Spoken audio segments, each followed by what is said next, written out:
What's up, guys? It's Drac, and I know. You guys hate the audio in this setup. It is a Yeti mic. Get over it. We'll be done with this segment in like a minute tops. So, I want to talk to you about an issue in the hobby right now, which is that we have decided that Kathanha, or half-length dart magazines, which there are a litany of options for. Worker makes a certain kind, but they're like full-sizes, and then Jet decided that they were going to make the mini ones. Now, the mini ones have become a really good geometric profile for a lot of our 3D printed blasters, etc., etc., etc., and so forth. And what I want to talk to you about is the huge issue it is that the primary issuers of this geometry can't get distribution into North America down pat. So to prove my point and to tell you why I'm so excited about these new 3D printed versions, we're going to kind of launch into it this way. So there's a person named Tan. I think it's Tan or Tan. It's tough for me to pronounce, but Tan, I think, has developed these things called Kathanhas, and the fact that they're pronounced similarly and named the same is just absolutely ludicrous to me. He should have named them something unique so that it would be easy for me to dictate what they are, or for people to talk about them at wars, or for people to recognize the word, or whatever. But it is what it is. So we've got katanas and katanas, I think, and katanas are going to be what we're talking about today. But to illustrate my point, I'm going to shrinky-dink myself into this corner for just a second here, and we're going to kind of go through the loops. My date is actually at the bottom of my OBS, which is fine, so you know exactly what's going on as of today. But we've got here my buddy Luke, or Out of Darts. His web store shows that he's selling 2 packs for 25 and then the adapter for 15. The issue is that if you look at either of these, sold out and sold out. So that's not happening because distribution is borked. And then over here, we've got, oh, well, we'll just buy them from Jet directly, right, on their eBay. But also not possible because currently sold out. Interestingly enough, they are a Singaporean company, but they're coming out of Taiwan. That's the Orange ModWorks issue all over again, isn't it, Nerf community? And then I finally found somebody. Now, this is not Jet. This is somebody called ChickChalk888. And this is the only way that I could find to buy katanas if I wanted them right now. I do like the tinted black ones. I think that's pretty slick. But for $15 a magazine, so we upcharge to $31, and then we free e-packet shipping from Hong Kong. If you're willing to wait 3 weeks, you will eventually maybe get these. But this is not a good enough solution. So, belaying all of the issues, let's talk about the solution. Anybody with a 3D printer can crank these guys out. So these are the models. You'll see I print on a CR10. His name is Igor.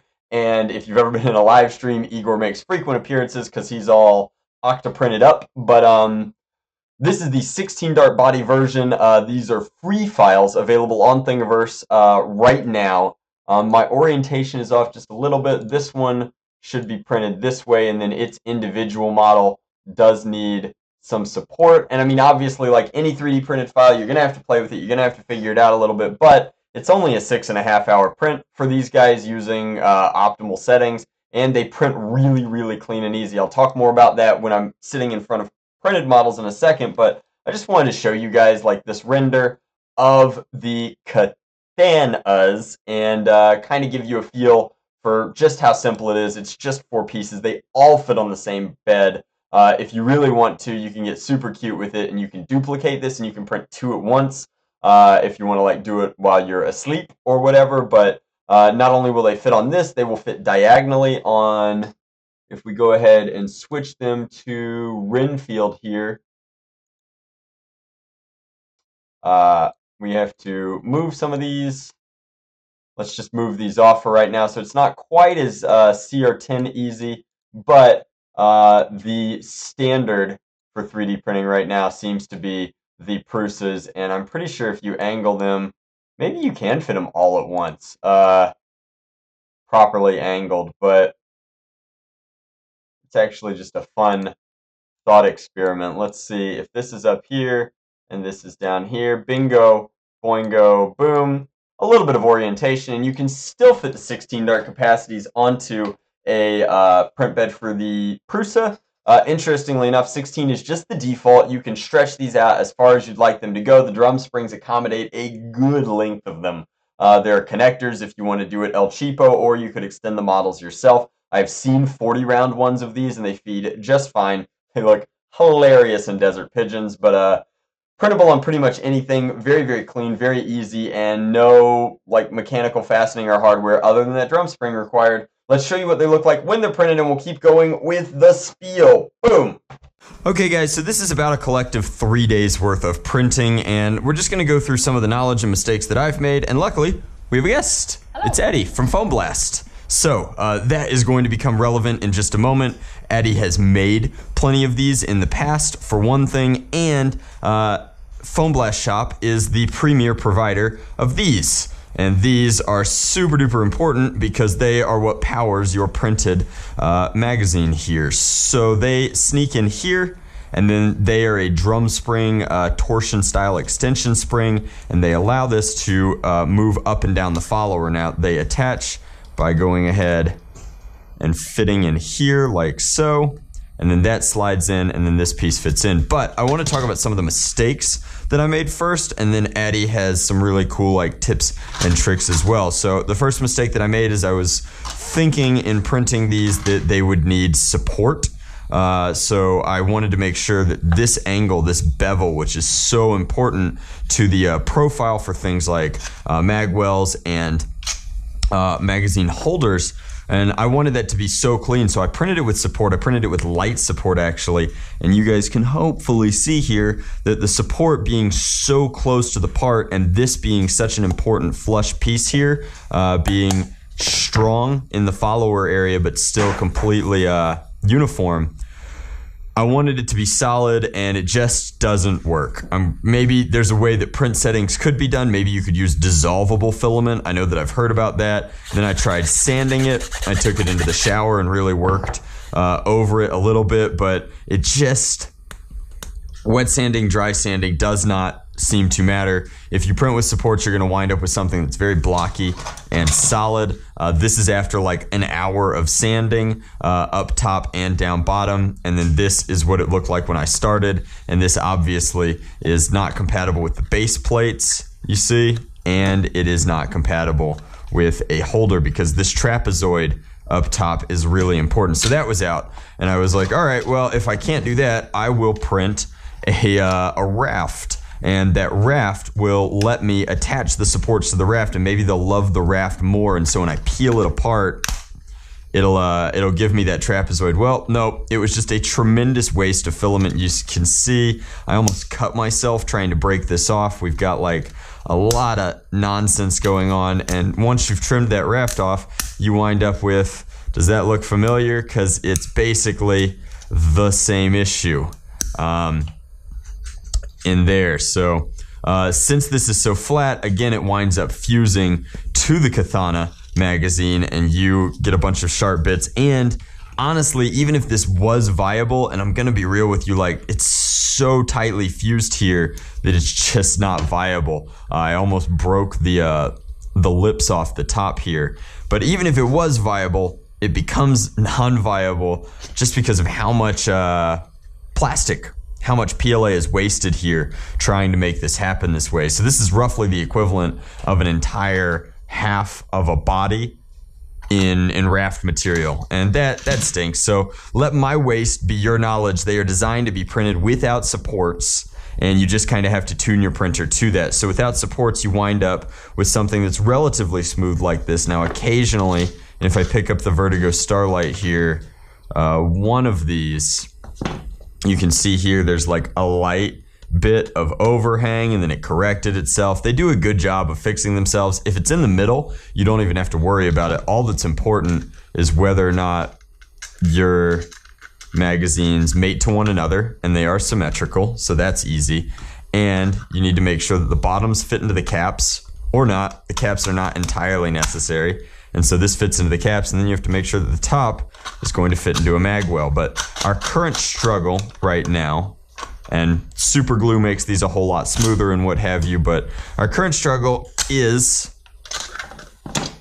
with the follower. Now, Addie has a lot of tips and tricks for this. I tried printing these because when I first printed them, the little brim down here from the elephant foot made it so that they weren't sliding up and down smoothly, and I was worried about that.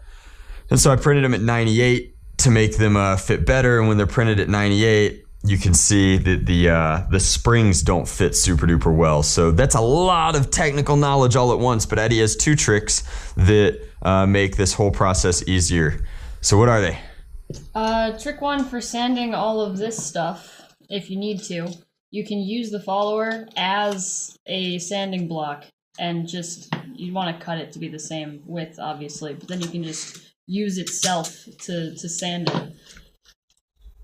And what were you alluding to for the second thing? Oh, what's the second trick? I guess the second trick, I'm hoping you have. I don't know that you have it. What's the best way to ensure, like, do you just have to print at 100% and then hope that these fit properly? Like, what's my malfunction here? I was having infill. Maybe it's a orientation thing. Which way did we? Yeah, I printed like this.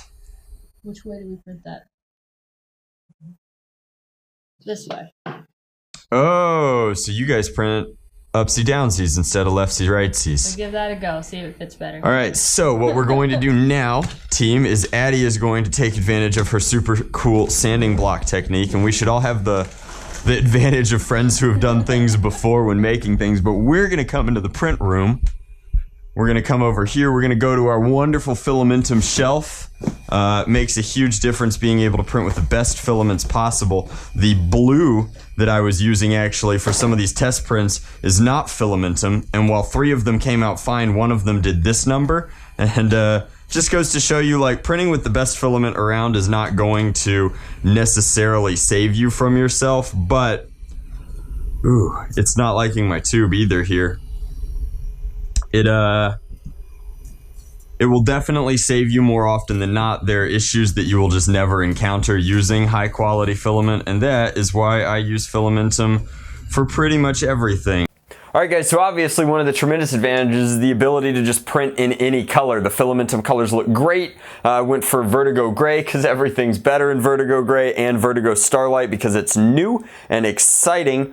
I still have a little dot of super glue on this one because I just finished them and brought them upstairs, but this one is fully cured. You want to give it like a minute standing up so it doesn't glue itself to the follower, and then this one isn't actually glued at all, but a little bit of light finishing work, nothing too extreme, and these are pretty much ready to go off the print bed. Particularly like if you tune to print these, I've seen some that with no finishing whatsoever, just ready to puzzle piece together.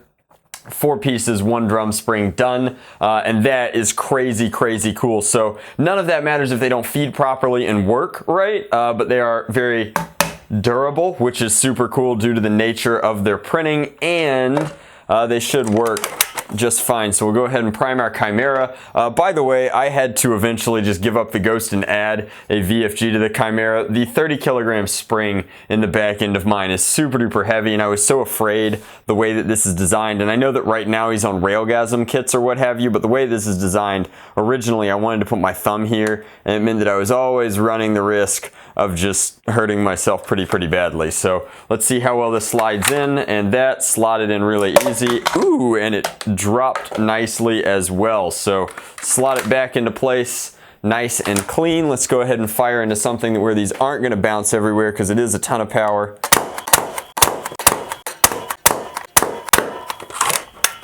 Alright, so let's go ahead and drop this Vertigo Gray one, grab our Vertigo Starlight, throw that in. Do I still have anything left in this one? Looks like 1 to go. And then we've got our non-glued variety here. This one has worker darts in it just to test a variety of tips. Slide that into place. And pretty happy with these overall. I mean, there are some interesting tidbits, like first off, they're infinitely turbo cheaper than buying genuine Kathanha magazines. Kathanha magazines do of course come from Jet, but they don't anymore. It seems like it's so difficult to get your hands on genuine Kathanha magazines these days. The resellers are having a hard time like getting them, and I don't really know what's going on there. I have a few that I brought back with me from Singapore, but like between the lack of Kathanha availability and the absolute ridiculous delays in some of these products, like I don't really know what's going on with Jet right now, but they do not seem to be in great shape distribution wise at the very least. When I checked their website last, it didn't exist, so that was a fun lapse a few days ago. It does seem to be back online now, but more important than the fact that these are really good magazines that you could print as many as 40 darts long, or you could like curve them or what have you. Like there's a lot of things that you could do with this.